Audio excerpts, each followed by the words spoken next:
ઉનાળો જ્યારે પણ અંત તરફ હોય છે ત્યારે ખેડૂતોના મનમાં સવાલ હોય છે ચોમાસાનો. અત્યારે ઉનાળાનો અંત તો નથી, પરંતુ મધ્ય ભાગમાં ઉનાળો છે. ત્યારે ખેડૂતોના મનમાં ચોક્કસ એ સવાલ હશે કે ચોમાસાની શરૂઆત ક્યારે થશે, કેવી રહેશે વરસાદની ઋતુ અને હવામાન કેવું રહેશે, વરસાદ કેવો થશે, તેની સંપૂર્ણ માહિતી આજના ખાસ વિડીયોમાં મેળવવાની છે. કઈ તારીખે ચોમાસાની શરૂઆત થશે, ગુજરાતમાં વરસાદની સંભવિત તારીખ કઈ છે, તેના વિશે સંપૂર્ણ માહિતી આજના ખાસ વિડીયોમાં મેળવીશું. તો વિડીયોને જરૂરથી એન્ડ સુધી નિહાળશો. જો તમે પણ ગુજરાતની પડે પડની અપડેટ મેળવવા ઈચ્છતા હો તો હમણાં જ આ ચેનલને સબસ્ક્રાઈબ કરો અને સાથે સાથે કમેન્ટમાં આપેલી લિંક ઉપર ક્લિક કરીને ખાસ આપણા વોટ્સએપ ગ્રુપમાં જોડાવવાનું ચૂકશો નહીં.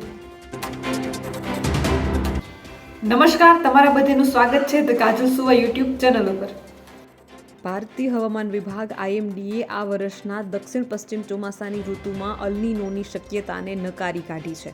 આ વર્ષે કેવું રહેશે ચોમાસું? આ વર્ષે ચોમાસાની જો વાત કરીએ તો વાસ્તવમાં ભારતીય હવામાન વિભાગ IMDએ આ વર્ષના દક્ષિણ પશ્ચિમ ચોમાસાની ઋતુમાં અલ નીનોની શક્યતાને નકારી કાઢી છે. તે મધ્યમ ઉષ્ણકટિબંધીય પેસિફિક મહાસાગરના તાપમાનમાં વધારો થવાના કારણે થાય છે. આ સામાન્ય રીતે ભારતમાં ચોમાસા દરમિયાન વરસાદને અસર કરે છે. આના કારણે વરસાદની ગતિ ધીમી પડી જાય છે. એક પ્રેસ બ્રીફિંગ દરમિયાન IMDના મુખ્ય પ્રશાસક M. મહાપાત્રએ જણાવ્યું હતું કે આબોહવાની આગાહીઓ અને આંતરરાષ્ટ્રીય આગાહીઓના આધારે આપણે ચોમાસા માટે અલ નીનોની શક્યતાને નકારી શકીએ છીએ. આ વર્ષે આપણે તટસ્થ અલ નીનોની સ્થિતિ જોઈ શકીએ છીએ. નોંધનીય છે કે 2023માં અલ નીનોની ઘણી મુશ્કેલી ઊભી કરી હતી. આના કારણે ચોમાસાની ઋતુમાં 6% ઘટાડો નોંધાયો હતો, જ્યારે ગયા વર્ષે 8% વધુ વરસાદ પડ્યો હતો. અલ નીનોનો અર્થ એ છે કે મધ્ય પેસિફિક મહાસાગરમાં તાપમાન 0.5થી 1 ડિગ્રી સેલ્સિયસ વધે છે, જ્યારે તટસ્થ એટલે કે તાપમાનમાં કોઈ નોંધપાત્ર વધારો થયો નથી. જોકે આવી પરિસ્થિતિઓમાં પણ ભારતમાં સામાન્ય કરતાં ઓછો વરસાદ પડ્યો છે. IMD દર વર્ષે એપ્રિલમાં ચોમાસાના વરસાદની પહેલી આગાહી જાહેર કરે છે. ત્યારબાદ સમયાંતરે વધુ આગાહીઓ જાહેર કરવામાં આવે છે. મહાપાત્રાએ જણાવ્યું હતું કે આ વર્ષના ચોમાસાના વરસાદ વિશે સારો ખ્યાલ મેળવવા માટે આપણે એપ્રિલમાં આગાહીની રાહ જોવી પડશે. તેમણે એમ પણ કહ્યું કે આગાહીમાં હિન્દ મહાસાગર અને આસપાસના દરિયાઈ વિસ્તારોની પરિસ્થિતિઓ પણ મહત્વપૂર્ણ છે. એપ્રિલથી જૂન સુધી પારો ઊંચો રહેશે. ચોમાસા પહેલાં આ ઉનાળામાં ભારતમાં સામાન્ય કરતાં વધુ તાપમાન રહેશે. એપ્રિલ અને જૂન વચ્ચે ભારતમાં સરેરાશ 4થી 7 હીટવેવના દિવસો જોવા મળી શકે છે, જેને 45 ડિગ્રી સેલ્સિયસથી વધુ તાપમાન અથવા સામાન્ય કરતાં 5 ડિગ્રી સેલ્સિયસ સુધીનો વધારો માનવામાં આવે છે. મહાપાત્રાએ જણાવ્યું છે કે પૂર્વી ભારતના કેટલાક ભાગોમાં આ વર્ષે 10 દિવસ સુધી ગરમીનું મોજું જોવા મળી શકે છે.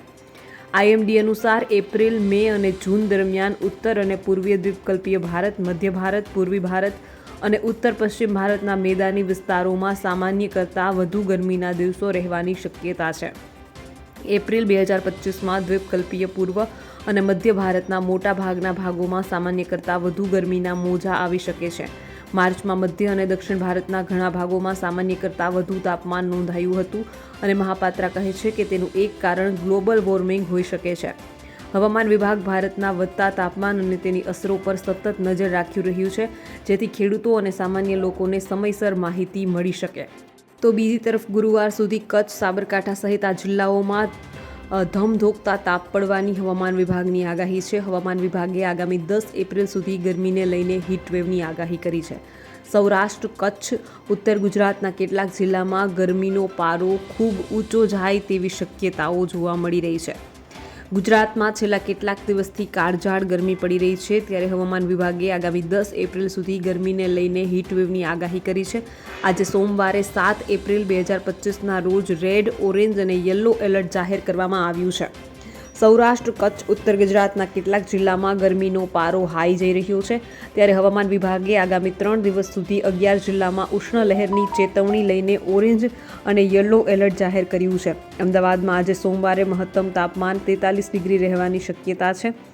હવામાન વિભાગ પાસેથી મળતી માહિતી પ્રમાણે આજે સોમવારે એટલે કે 7મી એપ્રિલ માટે જે આગાહી કરવામાં આવી છે તેમાં સૌરાષ્ટ્ર, કચ્છ તથા ઉત્તર ગુજરાતમાં આકરી ગરમીના એંધાણ છે. કચ્છમાં રેડ એલર્ટ, જ્યારે મોરબી, રાજકોટ અને પોરબંદરમાં ઓરેન્જ એલર્ટ આપવામાં આવ્યું છે. આ સિવાય સૌરાષ્ટ્રના જૂનાગઢ, સુરેન્દ્રનગર, પાટણ, બનાસકાંઠા, સાબરકાંઠા, ગાંધીનગર અને મહેસાણામાં હીટવેવનું યલો એલર્ટ રહેશે. મંગળવાર અને બુધવાર માટે જે એલર્ટ આપવામાં આવ્યા છે તેમની વાત કરીએ તો 8 અને 9 એપ્રિલના દિવસે સૌરાષ્ટ્ર, કચ્છ અને ઉત્તર ગુજરાતના જિલ્લાઓ માટે હીટવેવનું એલર્ટ આપવામાં આવ્યું છે, જેમાં કચ્છમાં 2 દિવસ માટે ઓરેન્જ એલર્ટ, જ્યારે સૌરાષ્ટ્રના મોરબી, રાજકોટ, જૂનાગઢ, પોરબંદર, સુરેન્દ્રનગર, પાટણ, બનાસકાંઠા, સાબરકાંઠા, ગાંધીનગર, મહેસાણામાં હીટવેવનું યલો એલર્ટ રહેશે. આ સાથે 5 દિવસ માટે સૌરાષ્ટ્ર, કચ્છ તથા દક્ષિણ ગુજરાત અને ખંભાતના અખાતના દરિયાકાંઠાના ભાગોમાં અકળામણ થાય તેવી ગરમી પડવાની સંભાવનાઓ પણ વ્યક્ત કરવામાં આવી છે. 11 અને 12 તારીખે કોઈ ચેતવણી નથી. આ સાથે હવામાન વિભાગની મળતી માહિતી પ્રમાણે ગુરુવારે 10મી તારીખે કચ્છ, બનાસકાંઠા, પાટણ, સાબરકાંઠામાં યલો એલર્ટ આપવામાં આવ્યું છે. જોકે 11 અને 12મી તારીખે કોઈ ચેતવણીની આગાહી આપવામાં આવી નથી. અંબાલાલ પટેલની આગાહીની જો વાત કરીએ તો હવામાન નિષ્ણાત અંબાલાલ પટેલે ગુજરાતના હવામાન અંગે વાત કરતા જણાવ્યું છે કે આગામી દિવસમાં ભારે ગરમી પડશે. મધ્ય ગુજરાતના ભાગોમાં 10 એપ્રિલ સુધીમાં મહત્તમ તાપમાન 43 ડિગ્રી પહોંચી જવાની શક્યતા રહેશે. વડોદરાના ભાગો, આણંદના ભાગોમાં ગરમી વધુ પડવાની શક્યતાઓ રહેશે.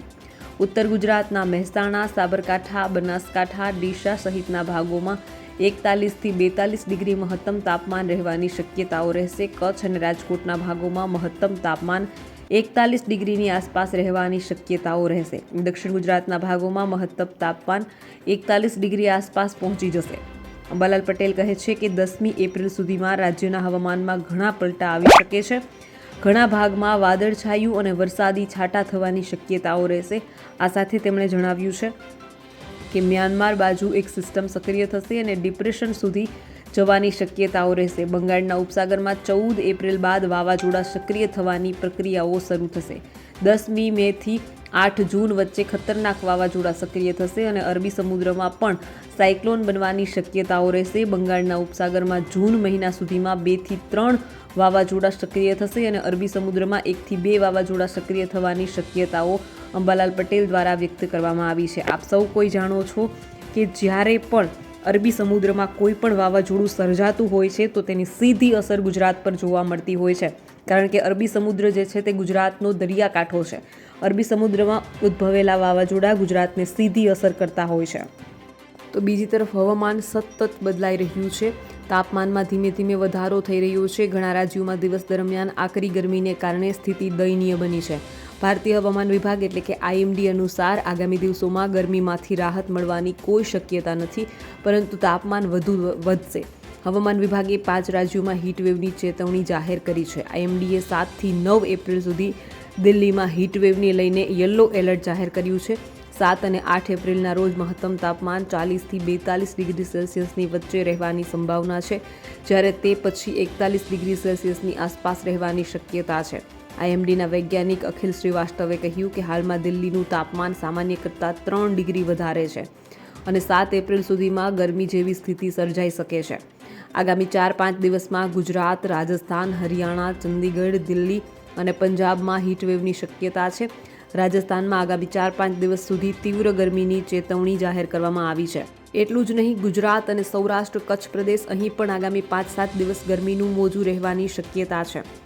6 થી 10 એપ્રિલની વચ્ચે પૂર્વ ભારતમાં ગાજવીજ અને ભારે પવન સાથે હળવાથી મધ્યમ વરસાદની શક્યતા છે. તામિલનાડુ, પુડુચેરી, કરાઈકલ, કોસ્ટલ આંધ્રપ્રદેશ અને યાનમમાં 5 થી 6 એપ્રિલ વચ્ચે વરસાદની શક્યતા. કેરળ અને માહેમાં 6 થી 7 એપ્રિલ વચ્ચે વરસાદ. કર્ણાટકમાં 6 થી 8 એપ્રિલ વચ્ચે વરસાદની શક્યતા છે. 6 થી 10 એપ્રિલની વચ્ચે ઉત્તર પૂર્વ ભારતમાં વાવાઝોડું અને વરસાદ.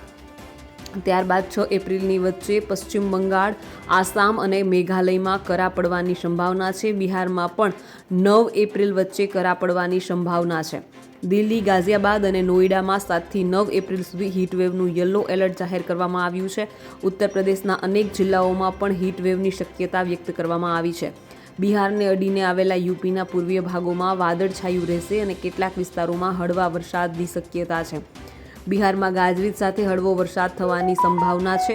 7 એપ્રિલે ઘણા જિલ્લાઓમાં હળવોથી મધ્યમ વરસાદ પડી શકે છે. તો બીજી બાજુ ગુજરાતમાં ગરમીએ હાહાકાર મચાવ્યો છે. હવામાન વિભાગે 7 થી 10 એપ્રિલ સુધી રેડ એલર્ટ આપ્યું છે. વાત કરીએ હવામાન વિભાગની ગરમીને લઈને આગાહીની, તો હજુ આગામી 3 દિવસ રાજ્યમાં અંગ દઝાડતી ગરમીની આગાહી સાથે હવામાન વિભાગે ગુજરાતમાં રેડ એલર્ટ જાહેર કર્યું છે. રાજ્યના મોટાભાગના જિલ્લા શહેરોમાં તાપમાન 42 ડિગ્રી પાર પહોંચી ગયું છે. કચ્છમાં રેડ એલર્ટ સાથે લોકોને કામ વગર બહાર ન નીકળવા અપીલ કરાઈ છે. કાળઝાળ ગરમીમાં 45.6 ડિગ્રી તાપમાનમાં કંડલા એરપોર્ટ બરાબરનું શેકાયું છે. અમદાવાદમાં તાપમાનનો પારો 43 ડિગ્રીએ પહોંચતા લોકો ગરમીમાં શેકાયા છે. આજે સૌરાષ્ટ્રમાં પોરબંદર, રાજકોટ અને મોરબીમાં ઓરેન્જ એલર્ટ જાહેર કરાયું છે. તો ઉત્તર ગુજરાતના બનાસકાંઠા, સાબરકાંઠા, પાટણ અને મહેસાણામાં પણ યલો એલર્ટ જાહેર કરવામાં આવ્યું છે. હવામાન વિભાગ દ્વારા આજથી 9 એપ્રિલ સુધી રાજ્યના કેટલાક જિલ્લાઓમાં હીટવેવની આગાહી કરાઈ છે. કચ્છમાં રેડ એલર્ટ, રાજકોટમાં યલો એલર્ટ, તો રાજકોટ અને મોરબીમાં આગામી 2 દિવસ સુધી ઓરેન્જ એલર્ટ અપાયું છે. બનાસકાંઠા, સાબરકાંઠા, પાટણ, મહેસાણામાં પણ 2 દિવસ યલો એલર્ટ છે. દરિયા કિનારેના વિસ્તારોમાં 7 થી 9 એપ્રિલ સુધી ગરમ ભેજવાળું વાતાવરણ રહેવાની શક્યતા છે. 7 એપ્રિલે કચ્છમાં રેડ એલર્ટ, મોરબી, રાજકોટ, પોરબંદરમાં ઓરેન્જ એલર્ટ, તો બનાસકાંઠા, પાટણ, મહેસાણા, સાબરકાંઠા, ગાંધીનગર, સુરેન્દ્રનગર અને જૂનાગઢમાં યલો એલર્ટ. 8 એપ્રિલે કચ્છમાં ઓરેન્જ એલર્ટ છે, જ્યારે બનાસકાંઠા, સાબરકાંઠા, પાટણ, મહેસાણા, ગાંધીનગર, સુરેન્દ્રનગર, મોરબી, રાજકોટ, પોરબંદર અને જૂનાગઢમાં યલો એલર્ટ છે.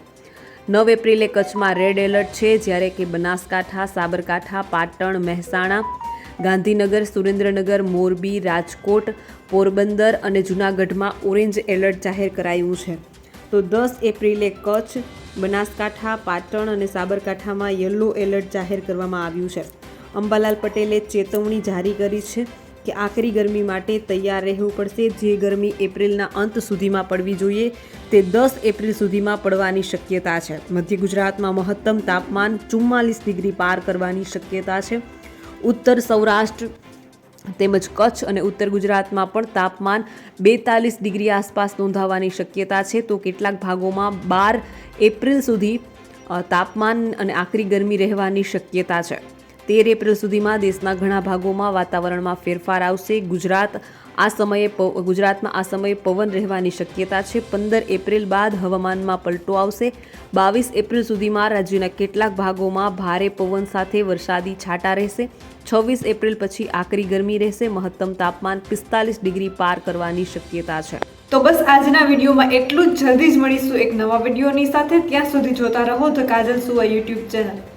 નમસ્કાર.